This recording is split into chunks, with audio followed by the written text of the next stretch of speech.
Welcome to Let's Talk Heart to Heart. This is episode 6 in our series on introducing and exploring compassionate communication together. I'm Emma Buggy, a teacher of compassionate communication and an active listener because listening brings me closer to life, closer to what is alive and real in the moment. And that's what this series is all about. How to get closer to the aliveness in me and the aliveness in you. We have been doing that so far in this series through talks and activities with various practitioners and students and friends of mine in the world of self-awareness and nonviolent communication, or NVC for short, which is actually the original name for compassionate communication, as I enjoy calling it. All names and links mentioned will be in the show notes, where you can also find downloadables, feelings and needs lists, which will help you during the action step at the end of the podcast. In the show notes, you can also find a link to my website, where you can find out more information about compassionate communication. And also, if you would enjoy booking a free active listening consultation session with me, then you can do so via my website at www.empathart.com.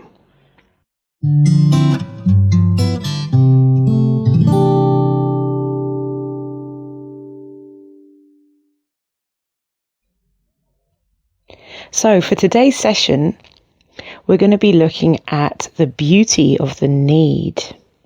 If you remember last week, we were actually looking at the difference between needs and strategies. So we were thinking, what is it that I actually long for in this situation? And what is the way in which I would like to get that longing or that need met? So for example, I have a desire or a longing or a need for rest. And the way in which I'd like to meet that need would be to go to sleep. So we were looking at the differences between our needs and our strategies, and how conflicts quite often happen at the level of strategies rather than needs. So we were thinking about how we can actually get really creative around finding strategies that meet both my needs and yours, rather than getting fixated on a strategy that's really my favorite strategy, but it doesn't meet the needs of the other people in the room. And that's where the conflict happens. So this week, we're continuing that exploration of needs by looking at what do needs really mean to us? So why is a certain need so important to me? Why is it that I long for this so much? Yeah, and if I connect with myself right now, I notice that there is such a longing for deep rest. Such a longing for deep rest. Yeah, so why would I want to look into this longing for rest? Why is it that it's important for me to ask this question? Why is rest important for me? Or what does it mean to me, actually? That's the question I'd like to ask. What does rest mean to me in my life? Before I explain that to you and do an example for you, the reason why I ask this question is because if I ask myself what my need means for me, then I get to understand myself better. I get to understand why it is that I'm asking for the things that I'm asking for.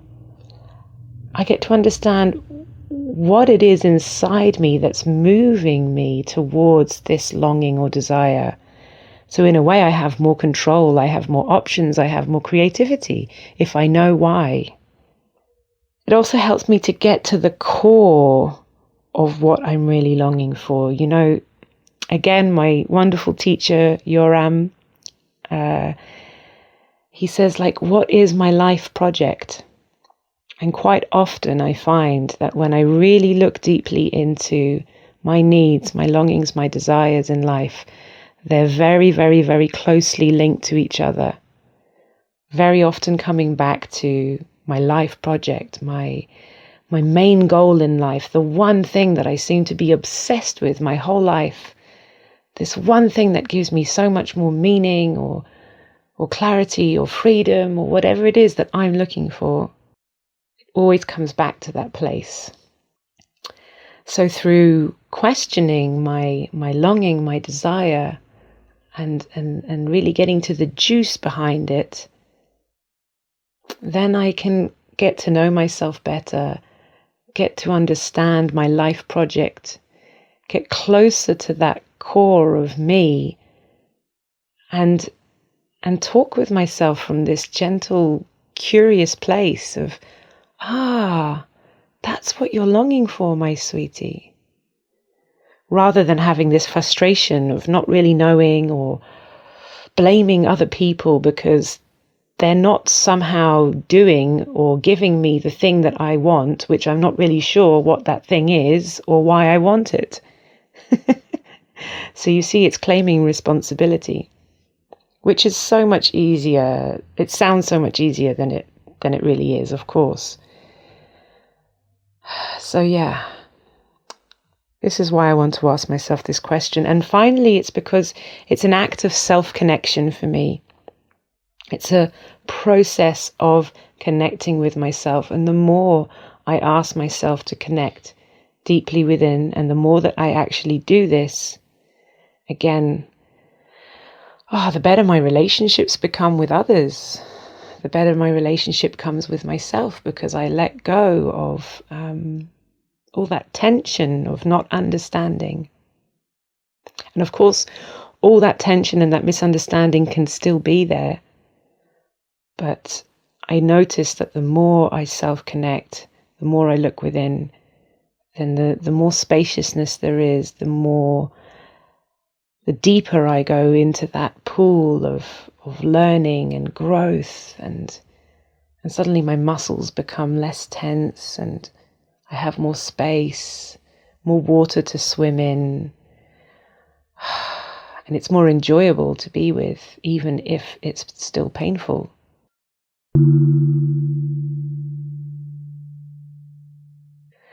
Okay, so the first thing I'd like to share with you today is I'm going to take myself through a process that's called peeling the onion.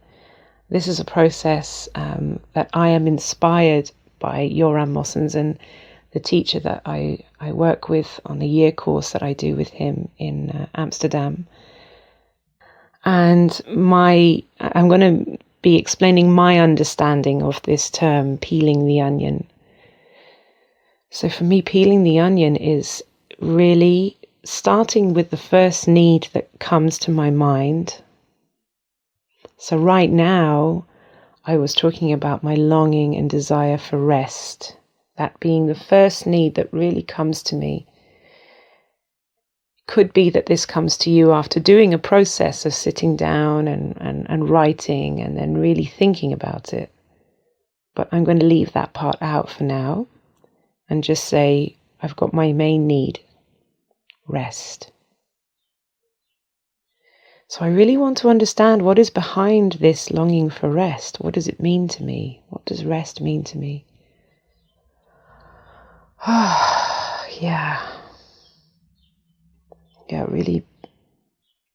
Really have this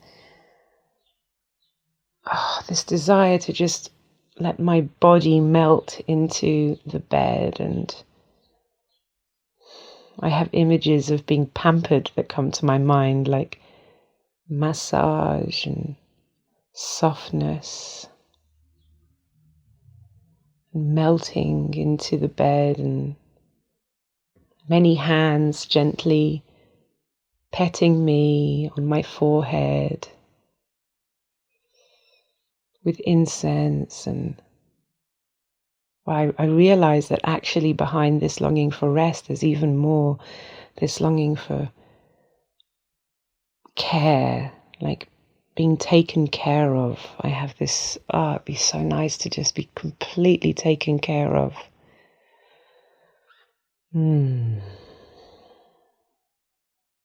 Yeah, when I take that layer of the onion off and I realize that there's a longing for care underneath, then I ask myself, but what does care really mean to me? Why is that such an important thing to me right now. And I realize that just to be taken care of is really this sense of letting go completely. It's like to be taken care of means no worries, no stress. Completely letting go and being in the arms and the embrace and care of another. Or even of myself, actually. Yeah.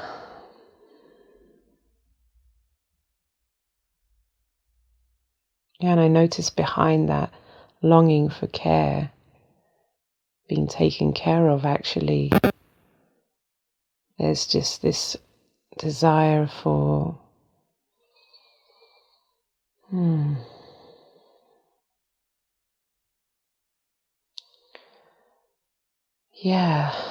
like a sense of inner power or strength. Actually, no, it's not that. It's like a safe space to be fully vulnerable.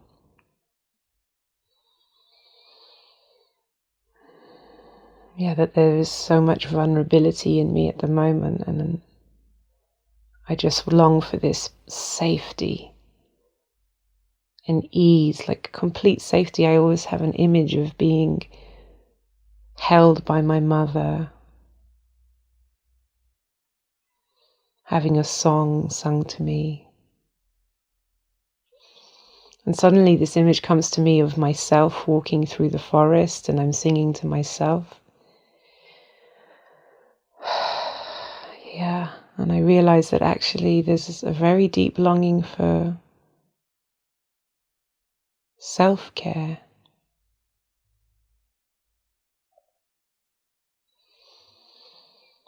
Yeah, and I feel very touched by this last one.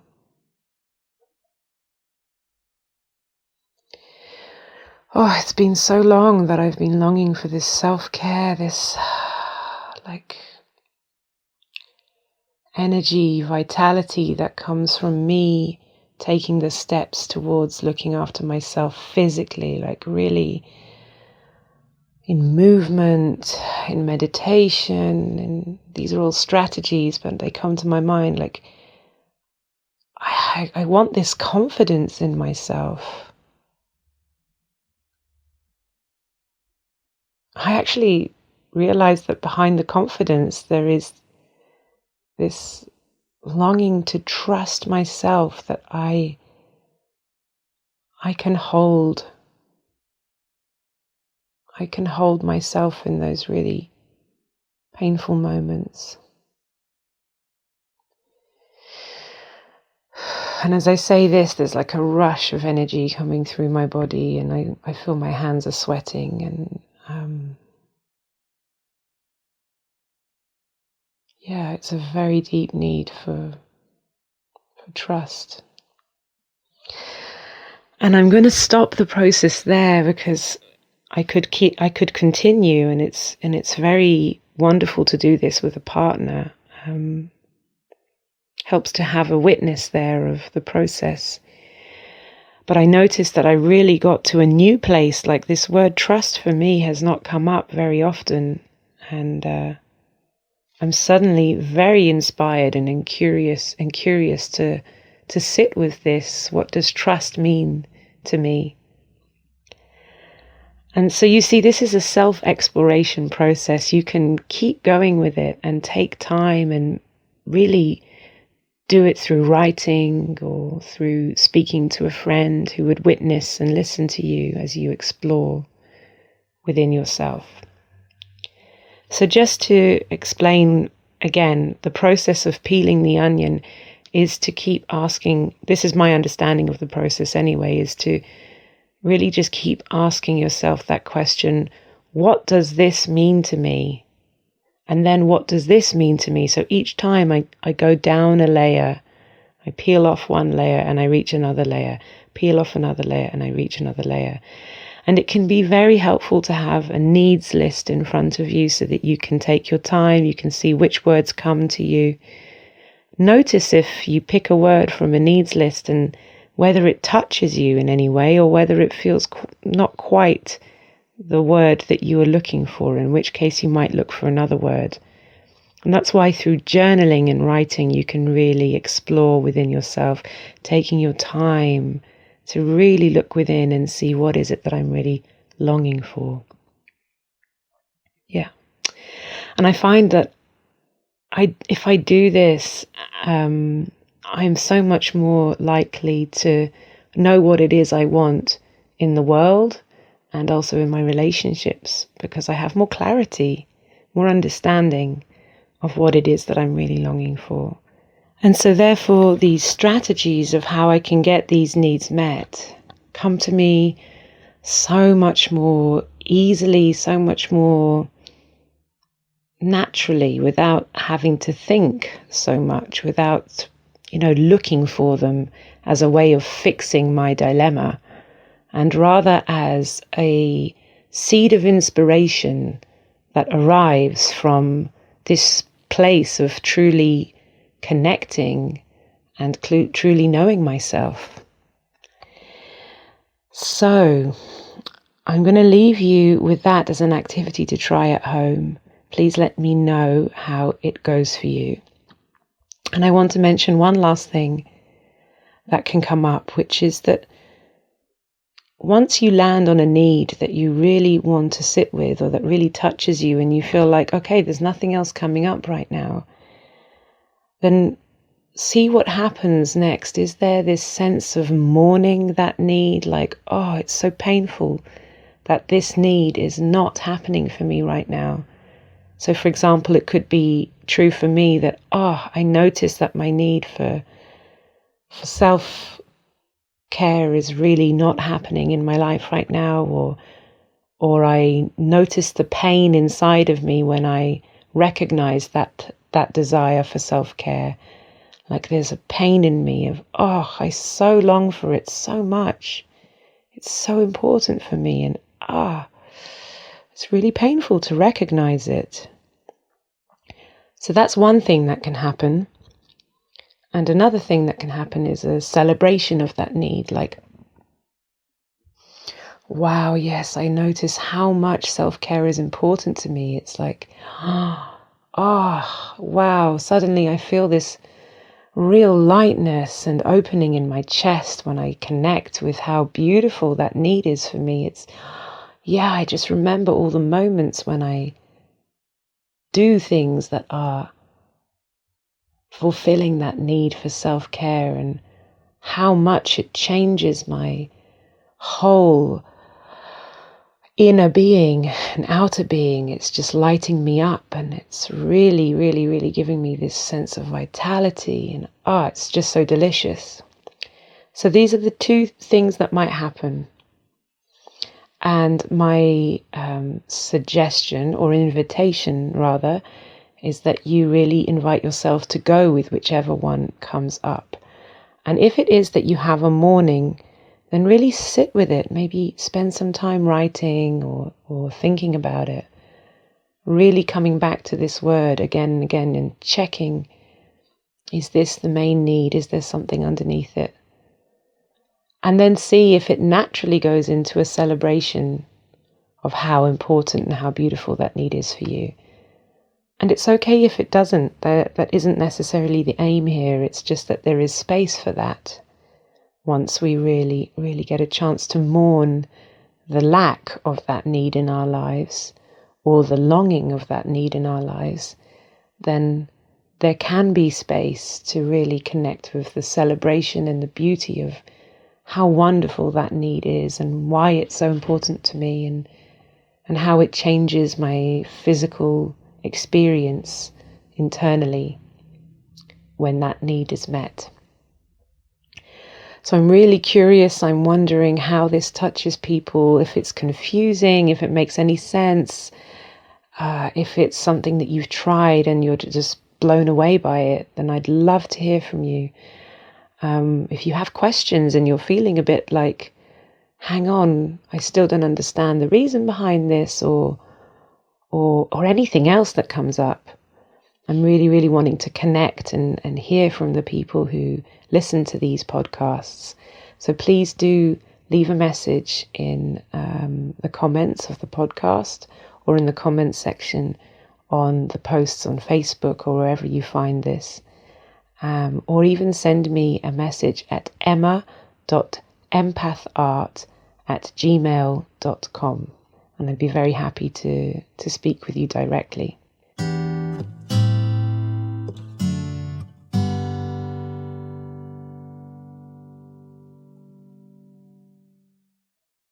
Thank you so much for listening today, and I'm really looking forward to the next part of this series, which is where we will be diving into empathy and what empathy means in the world of compassionate and nonviolent communication. How can we start listening to others with empathy? So until then, please do have a look at the show links for any of the feelings and needs lists, and visit my website www.empathart.com for more information about compassionate communication, and also if you would like to work with me or receive a free experience of active listening, where I'll listen really deeply to what it is that's alive in you. Really, this can be such a therapeutic experience. For me, it's changed my life to have people that really listen to me in this way, where there's no judgment, no expectations, no advice, no storytelling, but simply really being there for me. So I'd love to give you that gift too. And have a look at my website and sign up if you'd like a free active listening session with me. Okay, thank you for listening, everyone, and see you next week.